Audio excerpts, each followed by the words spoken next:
Okay, it's been 2, 3 weeks since I posted. Um, I've been I've been dealing with a lot just up here, and here. A lot of anger. I've been trying to regulate and recenter myself. I've been in the gym. I've been writing. I've been drawing. I've been doing things that I feel feed me and give back to me. And I do feel the difference compared to where I was like last week or the week before last. I wasn't in a space to come in here and talk on a more grounded level. And I think I needed to take some time away before I came and recorded again. And one thing that I learned about myself is that this anger is trying to teach me something. That anger was trying to tell me something about myself that I probably already knew, but had been ignoring for so long, because that anger wasn't just directed to this person, it was also directed to me. And when I say anger, I mean like every little thing just like had me wound up, had me like, yeah, I was at 0, then I was at like 10. And it was over minor things, but it was because I was already mad. And as the weeks like went out, I just realized I was allowing myself to let things make me more mad, almost like I wanted to be mad, but I knew I didn't want to be mad. If anything, I was tired of being mad. But it's almost like that anger never really ceased. It was more so dormant until it just expanded again. And I wasn't sure what to do with the anger. I wasn't sure where to put it. But I realized I didn't have to put it anywhere. I just had to allow it to come and go. As I said in like videos way before this, thoughts and emotions are not you. You are not your thoughts. You are not your emotions. You are the observer of those emotions. You are just experiencing that. And you have to learn how to separate your emotions from yourself. And I think in those moments, because it was so potent, like the anger was so present, that I just did not know what to do except be mad, be angry, and allow every little thing to just irritate me, essentially. And, you know, in being so angry and stuff, I learned I kind of had to like step back from weed. I think I've been like a week, 2 weeks. It's been a minute since I smoked, and I am proud of myself for that. So little clap for that. I'm happy about that. But I was really bummed to see how mad I was, because I haven't been that mad since like high school probably, and it was over like something I had no control over again. Like that's what I realized, these things that I get mad about are things that I have no control over. But what I do have control over is my anger, is how I react to this anger. Like when I was like super mad, I would go to the gym, or if I was like super mad, I would pick up a book. I've been reading this book, How to Think Like Bruce Lee, Liberate Yourself, by Chris Kent. Very good book. It's been reminding me of stuff I already knew, but it's being said to me in a different way. So it's interesting because like a lot of the times you're kind of relearning things that you already know, just in a way that you can process it in the moment. And it's weird because, like I said, stuff I already knew, but stuff that I wasn't implementing into my daily life. And as I was like sitting there, like I was literally over there just getting mad at anything, like anything. If it was just irritating, I was up here. Um, so I wanted to come back when I was not necessarily calmer, but more grounded.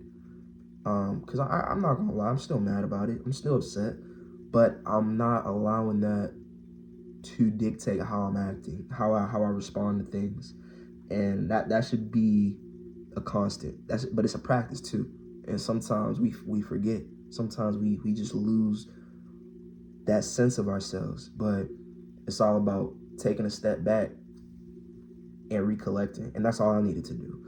And now that I have done that, it just leads me to ask, like, what is this anger trying to tell me? You know, what is this anger trying to tell me? And I think the main thing it's trying to tell me is that I'm tired of the way I've been moving. I'm tired of how I've been acting. I'm tired of not aligning with what is truly valuable to me. And even as I sit here and say this, it's still low-key, it's hard to talk about. But I also know it's necessary to talk about, because I feel that weight just be absolutely lifted. Like like the difference from when I don't talk about it versus when I do just sit down and pull out the camera. Because, like, I'm not even gonna lie, that's the hardest part. Just pulling out the camera to record. It's easy to do this. The talking is easy. I could yap for hours about stuff, but it's hard to just sit down, look at this situation for what it is, and just be open and honest with myself. And it's funny because I was actually talking to my mama about it, and she said a lot of what you're saying, it sounds like it's coming from fear. And I definitely don't deny that. A lot of it. It's a drastic change for me. It was an unexpected change at that.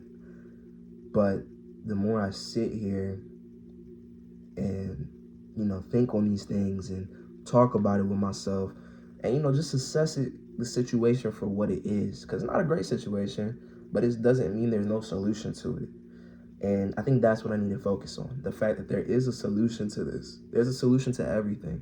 And I wouldn't even say a solution, but there's a way to experience this in a way that doesn't feel so suffocating.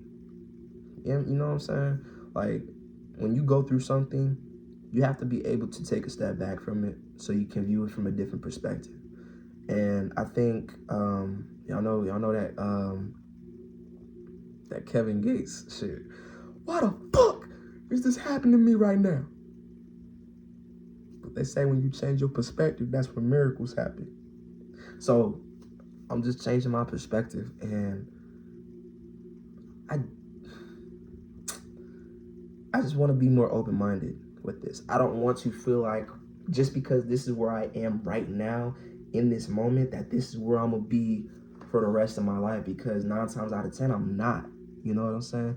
I could be on the other side of the table by the end of next year, and you don't want to make such an important decision just based on what you're feeling. Damn, let me say that again. You don't want to make an important decision simply based on what you are feeling. That goes for anything. Because I'd rather make the hard choice right now and be grateful I made this hard choice than take the easy way out, as a lot of people would say, and then regret it later down the line. And my mom actually said another important thing is that the choice is yours. You just have to make sure that your choice is truly yours, and you're not making this choice out of fear or anger or resentment or whatever. You want to make sure that this choice is truly yours, one that aligns with the person that you want to be, right? But I think that's also when you have to start asking yourself those questions too, like who am I? Who do I want to be in this? Who am I willing to be in this? It's tough, man. It's real tough, but I wanted to make this video as it's kind of a response to one of the videos I made. I think it was called What Do I Do? What do I do with this anger? And you don't do anything with it. You simply allow it to come and allow it to go. But you have to truly sit with it. You have to sit in it, because I feel like when you at the level of anger I was at, you are tired of the way you've been living. And it's not because of this person or this event. It's because of you. And I recognize that. I was the root of this anger.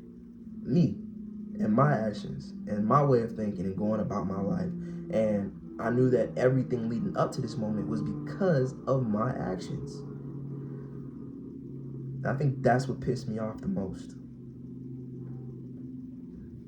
So yeah, I think now that I've sat down and kind of reflected about this anger, reflected with this anger, and just kind of like been upfront about it, you have to make the choices that align with who you want to be. Not with who you are, but with who you want to be. And I want to be someone who inspires others to be better. Not someone who just simply lives out for himself. Like, don't get me wrong, that is a big part of my character. I believe that you should truly live the life that suits you, that fulfills you. But don't get that mixed up with simply just being a selfish individual. You know what I'm saying? Because at the end of the day, you didn't get to where you are by yourself. You don't have everything that you have simply because of you. And I think the sooner you recognize the line between living towards your fulfillment and living selfishly, you'll understand things a lot better. You'll see things in a different light. That's really it.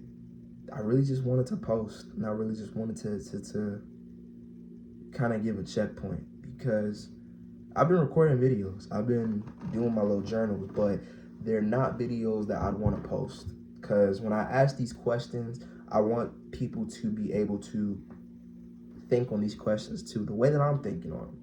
And I don't want you to feel like there's one answer to it, because there isn't.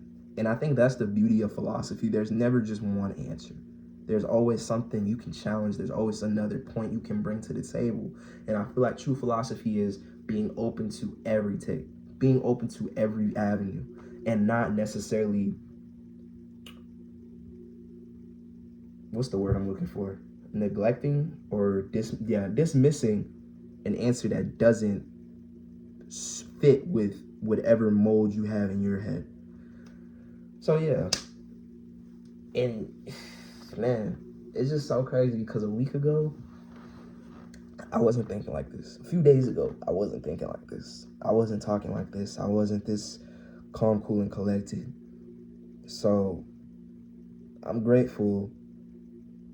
I'm grateful that I have the ability to sit down and ask myself questions I may not want to answer, because it leads me to like being able to sit down and talk and just be open with everything that I'm thinking and feeling. So yeah, I want you to sit down and ask yourself, like, what is this feeling trying to tell you?